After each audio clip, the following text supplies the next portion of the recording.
Welcome back to Perfect Union Pending. I'm Taylor Darcy.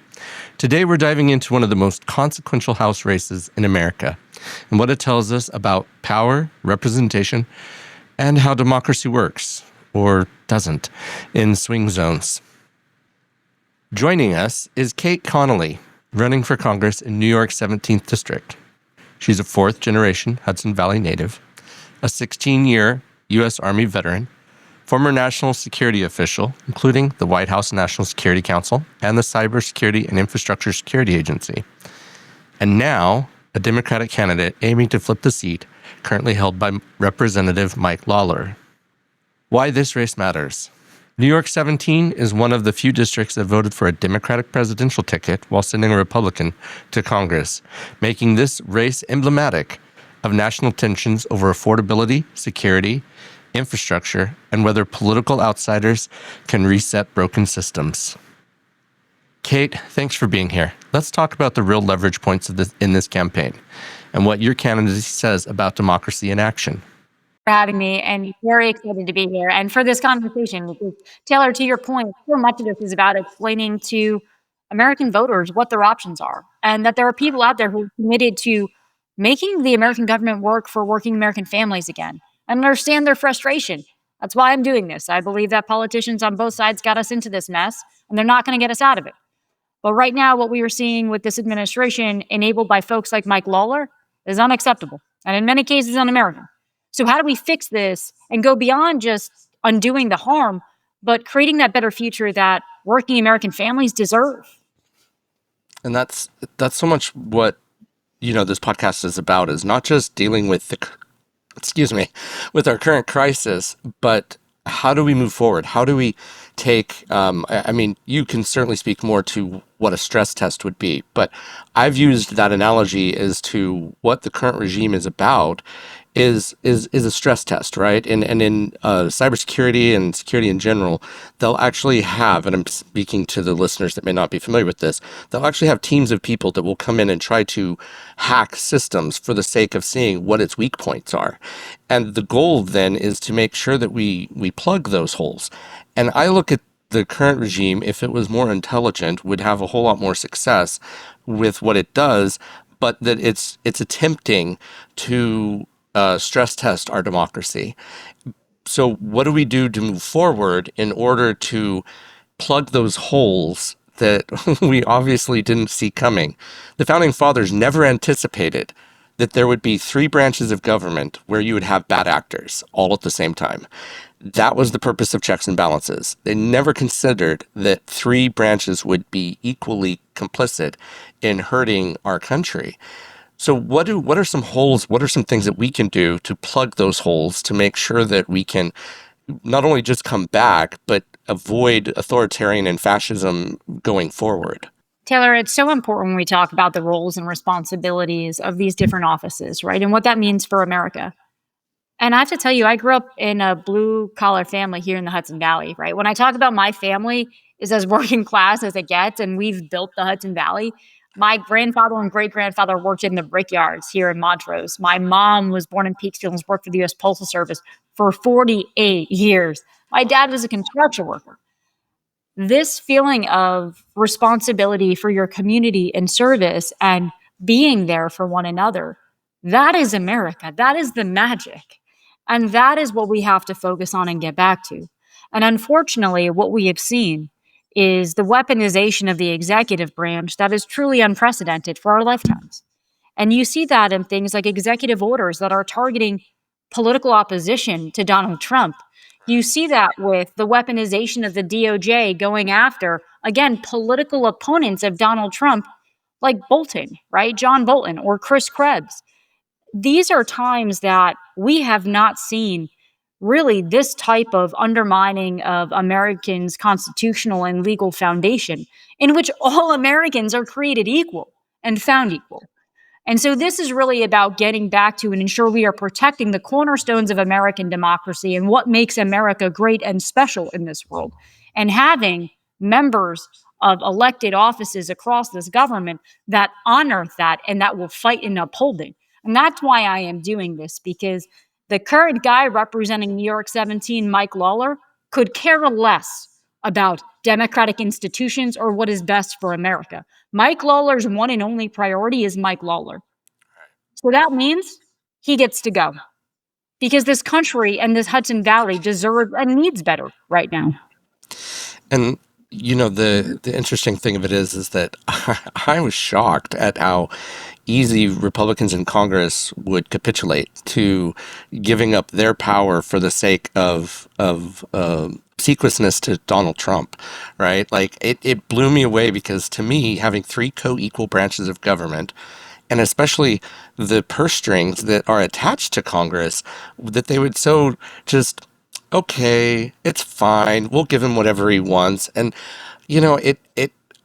I say to Mike Johnson on a regular basis, I post on Twitter telling him, or asking him, why is he not honoring his oath to the Constitution? And every single congressperson that isn't should be voted out. That should be standard. If you are not able to or capable of standing up and saying my oath to the Constitution, to my role, we shouldn't have you in there. It should be just across the board. This obedience to Trump should not be a thing, and yet here we are where it is. So I go to, what are things that we can do as citizens? Because there's a lot of people that are very scared, a lot of confused. You have an insider's knowledge because you've been in government. You've been working for government, you haven't been in government, but you have an insider's knowledge. I have an insider's knowledge as an attorney where I can give people hope and help them understand that that some of the barriers are still holding, right? We have the judicial system, that the lower courts are still keeping things at bay, right? We're getting overturned at the Supreme Court.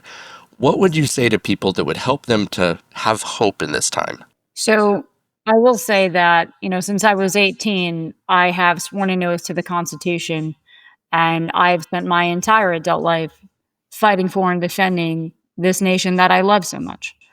Whether it was after 9/11, going off to West Point, serving 4 years there, graduating top my class, and going off to serve as an active duty Army officer for the next 16 years. And that included 6 overseas tours to combat zones like Iraq, Afghanistan, Yemen. And I spent 2 years at the White House as the Director for Counterterrorism on the National Security Council staff before serving as a senior executive within the Department of Homeland Security at the Cybersecurity and Infrastructure Security Agency.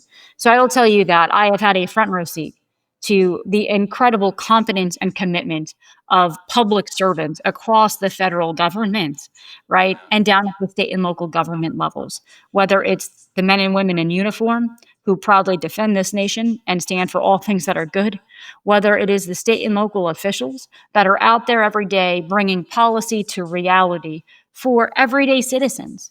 And last year in particular, I had this incredible opportunity to work with state and local election officials to oversee the security for the federal government in the 2024 election cycle. And I have to tell you, what gives me faith is I know the people that make up these institutions, and they are doing it because they believe in America, because they will put party above politics. They will do the right thing for this country. And that is what America is built on. For 250 years, we've had a lot of dark periods, a lot of hard chapters where we have rose and overcome because Americans will do the right thing. We will fight for what is right and for a better future for America. And so what I have confidence in is not only the incredible public servants that are part of our institutions that will continue to put country above party, but also the American people. There is so much more that unites us than divides us. And sometimes those loudest voices on the extremes try to make it seem like we are such a divided and partisan nation. And the reality is the opposite. There is so much more that we all share. And when you go out in places, in districts like mine, in communities like mine, you see it every day. New York 17 is a proud purple district. 28% of registered voters here are unaffiliated or independent. So you can't win New York 17 with just one party or the other. You have to win people. Right. And that is amazing because I will tell you, it's those values of hard work, of grit, of courage, and fighting for what is right that this community instilled in me is the reason I rose my hand after 9/11. And so that is what gives me hope, Taylor, that our best days of America are still ahead of us because of who we are as a nation and those values that truly unite us. It's interesting because they've actually done where they'll do like sidewalk, interviews for people, and they'll come back and they'll ask them policy questions, things that they stand on. And these will be, people across the political spectrum. And you're absolutely 100% correct. We agree on more than we disagree on. And when Mhm. you ask people like legitimate questions and they're not, if you ask a Trump person in a way that makes sense to them, right? There's a lot of, if you put it in the hyperbolic, standard of the hyper partisan, then yes, they will align with Trump. But if you ask them in the normal language, more often than not, they'll agree with the things that the Democrats are doing. But you don't label it as a Democrat, right? You don't label it as a Democratic policy. You label it as, how do you feel about healthcare, right? Rather than, do you feel like the Democrats are trying to weaponize healthcare or fill in the blank or whatever it may be, and they'll actually agree that yes, they believe that healthcare should exist. Like there was a huge thing during the election where they talked about the Affordable Care Act, and one person said, we got to get rid of Obamacare. And they said, well, what about the Affordable Care Act? And the guy's like, no, I need the Affordable Care Act. And he didn't know that there was no difference. It was the name. And so that's the type of thing that we're up against, this misinformation and disinformation, where people are unaware of what something means, and or the right that is trying to currently with the government shutdown. When they talk about the Schumer shutdown, even though they control the House, they control the Senate, and the White House could sign any type of legislation to get it back open as of right now, but yet they keep blaming it on the Democrats, saying that saying that the Democrats want health care for illegal immigrants, and which is the farthest thing from the truth. But they keep saying it, hoping that the people will listen. So I guess my question is, how are you going to fight back against this misinformation and disinformation that happens in Congress as well as with Mike Lawler? Because I've heard things that he said that aren't true, that are lies, and I call it like I see it. I'm not gonna sugarcoat it. They're lies. They're not half truths. They're not untruths. They're lies. And so, how are you going to combat that in your campaign and in Congress? Right? What are you going to do to make sure that your district is adequately prepared for the decisions that need to be made, so you understand where you're headed? I have to tell you, going back to one thing we all have in common, especially right here in the Hudson Valley, Yeah, we hate being lied to. yeah, Don't don't don't fill the void with your BS to cover, your own failures to deliver and act. And that truth about Mike Lawler, the fact that he has put his own political ambition above the welfare of Hudson Valley families, that is so obvious and getting more obvious every day. And so he can sit there, Mike Lawler, and try to lie to families and say, well, he did this and he did that, and it's really the Democrats. But the reality is, let's just look at the figures since Mike Lawler was elected in November of 2022. And the question I ask folks is really simple. Since Mike Lawler was elected, has it been any easier to put food on the table for your family, keep a roof over their heads, pay your electric bill, or give your kids a better future? Has he made it easier, better in any way? And the unfortunate reality is no. And that kind of truth, you can try to lie your way out of, Mike, but accountability is coming, son. And this is about doing what is right for Hudson Valley families who are working their asses off to provide for their families and give them a better future. And they deserve someone who's going to fight for them. And that is not Mike Lawler. And so when you talk about what is the best way to fight back, I mean, the reality is here in New York 17 and really across the country, people are just sick of it. They're sick of politicians. They're sick of people who talk one way and then act another. That's not America. America is people want to work hard and have a fair shake. They don't want bullshit. They want honesty. They want integrity. They're okay with hard. Just talk to them. And that is what we have to get back to. And I will tell you something. Mike Lawler has faced two Democratic politicians. You there? Oh, I can't hear you now. Can you hear me? I cannot hear you, though. I don't know what happened. okay, can you hear me now? Now I got you. Okay. I don't know what happened. My audio device decided to start having a conniption.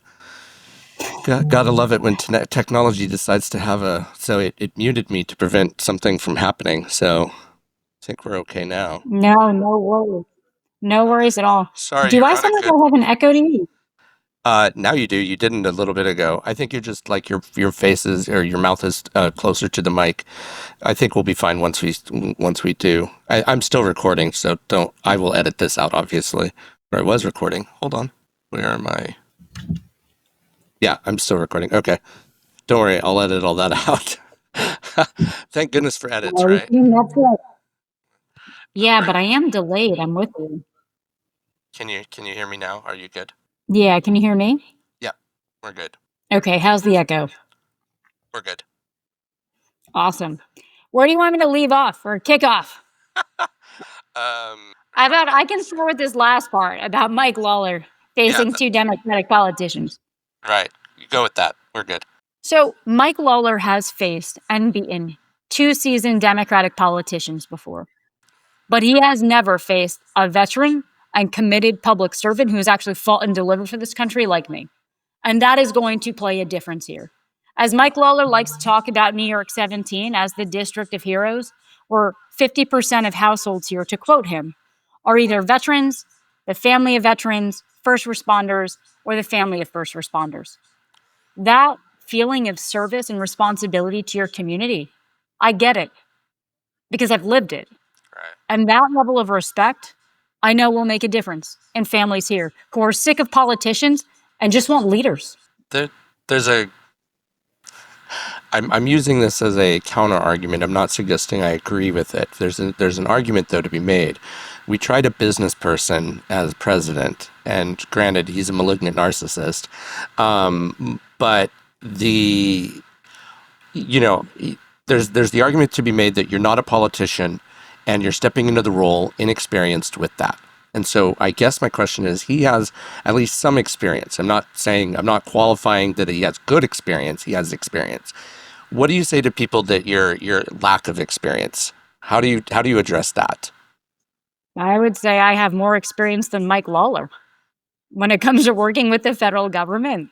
I've been a member of the federal service, either in DoD or as a civilian senior executive, since I was 18 years old.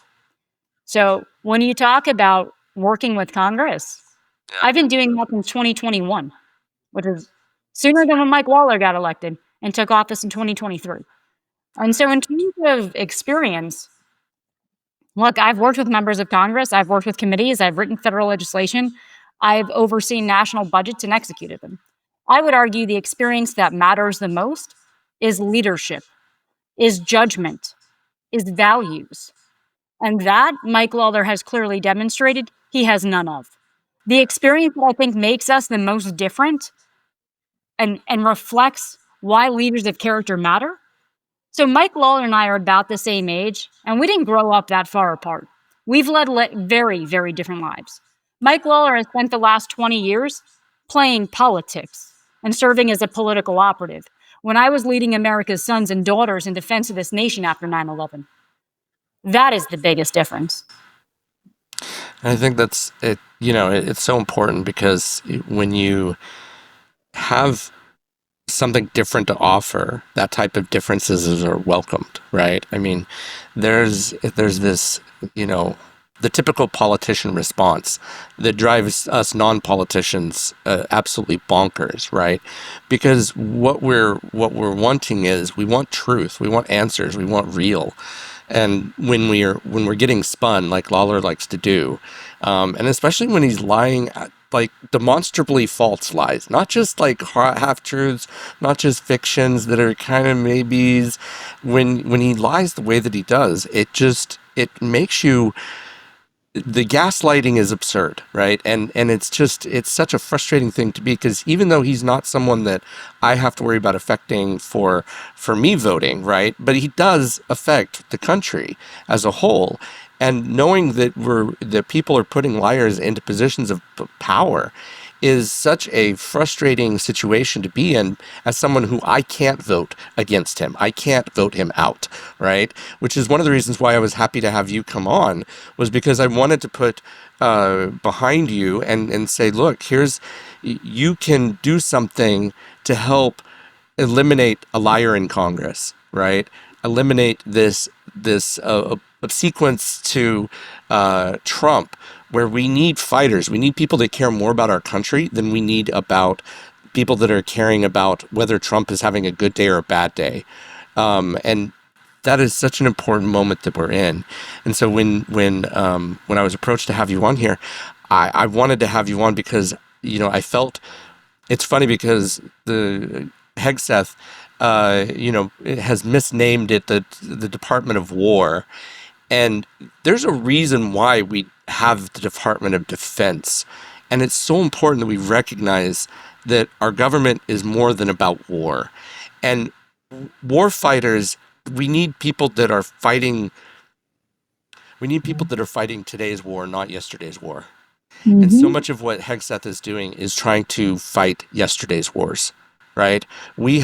You are uniquely qualified in today's world of war, right? We're fighting cyber wars. We're fighting things of disinformation and misinformation with Russia. And this idea that he is fighting, that he wants war fighters, and this archaic idea that that people that have served valiantly for their entire lives are somehow ill qualified now all of a sudden to serve is absurd, because I know women, present company included, that could certainly kick more ass than he ever could, and yet he's in there trying to lecture generals on what they can and cannot do and should not do. I mean, I cannot imagine being a service person. I tried to serve. I wasn't able to. I'm hard of hearing. I couldn't serve. I tried to join the Marines. And I tell you that because I wanted to serve like nobody's business. And I never got that opportunity, but he betrays everything that is good about this military by making it the Department of War rather than the Department of Defense. We we need people like you in there that's actually served, not played weekend warrior uh, and now he's trying to make it something that it's not. I mean, those generals, it was like my heart went out to them in the capacity of there's nothing worse than seeing a jackass standing in front of you and lecturing you about how you should be doing your job when you're doing your job better than they ever could. And that's exactly what happened when Hegseth and Trump both talked to him. So let's talk a little bit about what, like, as far as an opposition that you can bring. You're familiar with fighting. You're familiar with the cybersecurity. I think you'd be great on some of the committees that would use those strengths. National security, certainly. Um, what type can you bring to kitchen table issues? Right, where how can you help your families in your district put more food on the table or cheaper food on the table, lower pricing for them? Let's talk a little bit about Yeah. that. I mean, so Taylor, just going back to what you just said and the question before this, right? When you talk about the biggest difference between the people who are politicians in these elected offices in places where we need more leaders and public servants, some of it comes down to the experiences that matter are actually leading in no fail, no state, like high stakes environments. Right. Leading in no fail, high stakes environments where it is life and death for the people you're responsible for and what you're looking to achieve. And for so many Americans right now, the conditions that we're facing are life and death for their families. Are they going to be able to afford to feed their family, to keep a roof over their heads, to give their kids a future? They're doing trade-offs right now between groceries and prescriptions, right? We're talking about can we actually afford health care for basic things? And this is America. Those shouldn't be trade offs that we're asking our citizens to make. And the fact that we're in this place shows that we're screwed up. I mean, look, the prospects of young Americans for the first time in modern American history are worse than their parents or their grandparents. We are failing. That kind of data point shows that we are not getting the job done. And it is because of folks who think this is a game about their own political ambitions and personal interests instead of serving the people that got them there. And when you show you are unable to deliver on your responsibilities, where I come from, you get fired. Period. And this is what needs to happen. We need greater accountability for people who don't care about the responsibilities to the Constitution or the people who got them there. And so, with that, a perfect example of what's going on in the Hudson Valley, we are seeing housing costs continue to go up. We're talking about having significant portions of our households here in the Hudson Valley paying the majority of their monthly income on housing alone. Much with the fact that we've seen the cost of groceries, prescriptions, everything go up over the last several years. And since Mike Lawler has been elected, all we've seen is conditions getting worse. You talked earlier about Congress failing to uphold their responsibilities to provide oversight of the executive branch.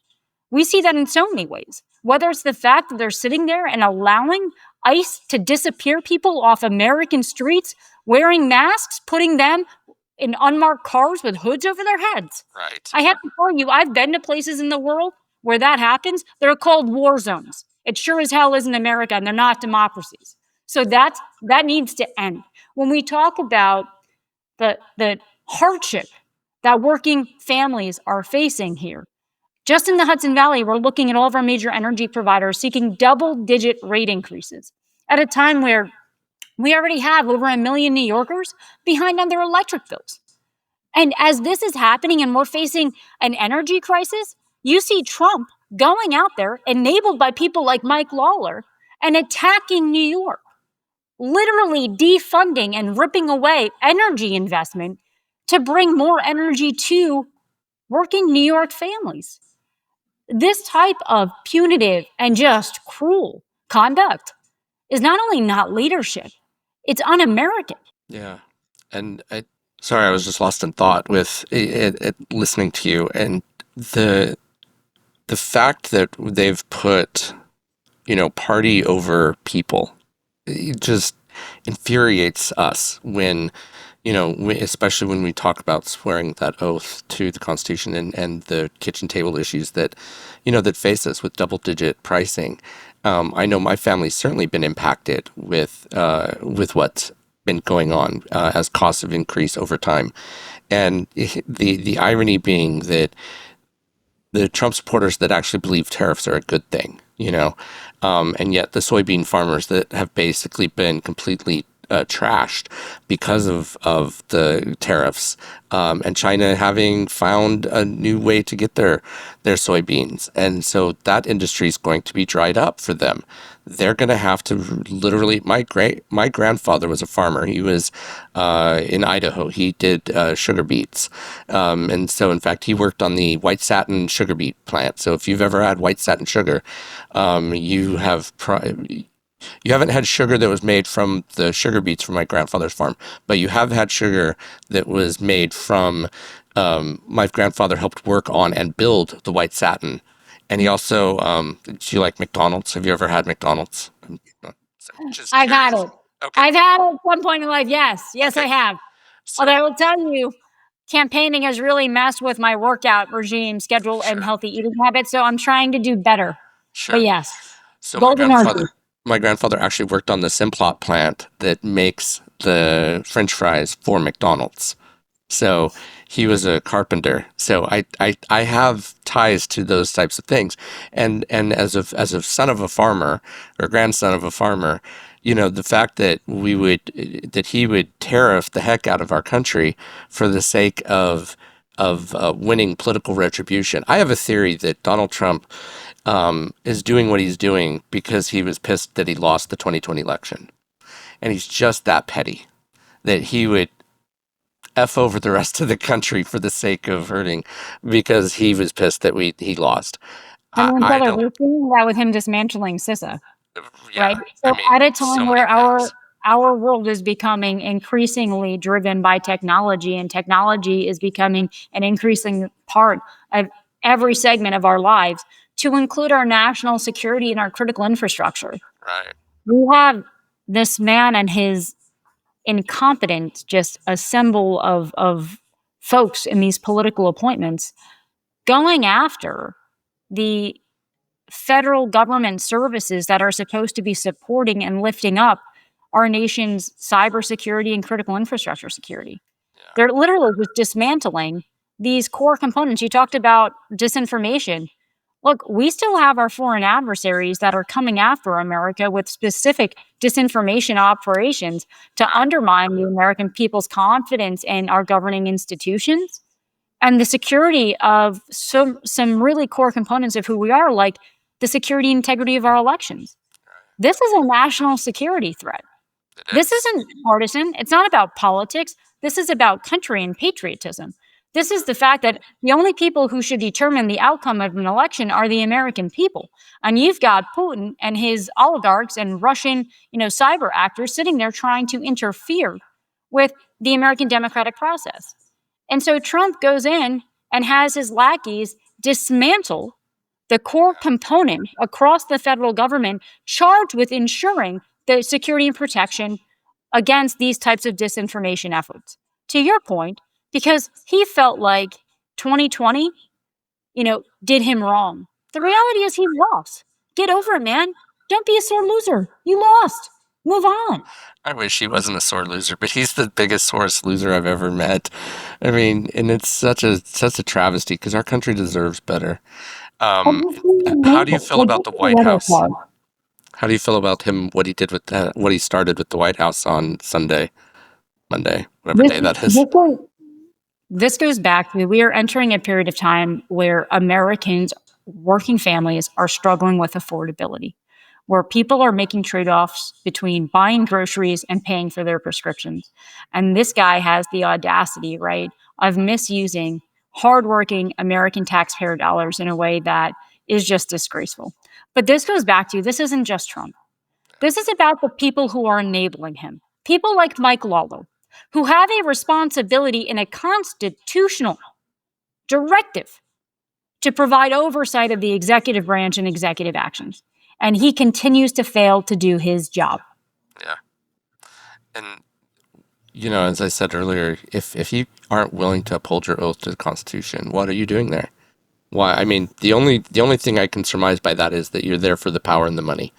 And that's it. And because if you're not willing to uphold your oath, then you might as well be working private sector and be making 3 times. Most of the people that I know that are in government are underpaid. I wish we paid our government servants better, right? I think it's I know you don't go into government for the sake of the money. I get that. That's not why you serve. You serve for the love of country. You serve for the love of people. You serve to make our world better. And the fact that they're dismantling so many of these programs that are for the people, that are to make life better, is just heart-wrenching, because the safety net that we should expect from government is eroding over time. And the bigger issue is it's like, okay, what does that mean for people that have no way of providing for themselves? And I mean the disabled, the people that are academically challenged, that can't go to college and afford college, that that student loans was the only way that they were going to be able to afford college, and the cost of attendance for college is absurdly expensive. What would you say to people that, they just want to be able to afford to go to college? They just want to make a better life for themselves, but they can't with the way that things are going right now. I think this is my biggest frustration is even before Trump took office, this country was facing very real challenges. And when it comes to the hardships faced by working American families, they're real. To your point, over the last 20 years, we've seen the cost of college tuition rates go up 41%. That's outrageous. It shouldn't bankrupt you to try to get into the American middle class. And so when you see these challenges, right? I mean, this summer, we watched as the recent college graduate unemployment rate exceeded the national average. We owe the next generation to be doing better than this, to give them a future that's better than our past. And we're failing to deliver on that right now. And I believe politicians on both sides are responsible. They got us into this mess, and they're not going to get us out of it. That's why I'm doing this. That's why you see the next generation stepping up and saying, we're ready. We'll take the wheel. We've got this. Because we must do better. We must. And so, what does that look like? To your point, we've got to be looking for the opportunities of the future, not the past. And what that equates to for this generation of the workforce and next, we're going to see one of the largest disruptions in our society's history with the advent of AI and the integration of things like AI and machine learning into fields across all sorts of disciplines. So, what does that mean for the workforce? We've got to identify opportunities for the next generation to continue to have economic prosperity in things like healthcare, education, the trades. Just in this district, let's look at one of the four counties. We have Putnam County, New York. In Putnam County, there is not a community college or a BOCES program. BOCES is a location that offers vocational training and tech training programs, things like electrical trades and nursing. This county doesn't have a community college or a BOCES program. So when you talk to kids who want to pursue these courses, they need to drive an hour either north or south to Dutchess or Westchester counties. This is not setting up the next generation for success.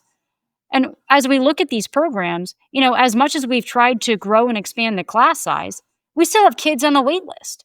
And this is them trying to pursue their dreams.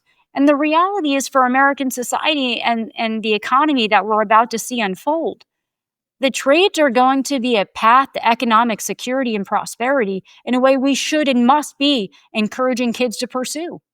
When I was growing up in a working class family, neither of my parents graduated from college. I got to earn degrees from West Point, Harvard, and MIT, and work at the White House and live the American dream, and I just turned 40. But that was the path back then. And that American dream, it feels too far, or almost impossible for too many families. And the reality is there are more paths to get there than before, but we've got to help kids understand what those paths are, ensure that we are creating them and clearing them so they can pursue them and setting them up for success. But we continue to see our government more focused on giving Donald Trump more money in his billionaire bank accounts to fund more Trump golf courses, like the latest bullshit with the DOJ directive to try to reinforce him for legal costs, Yeah. or expanding ballrooms than solving problems. Yeah.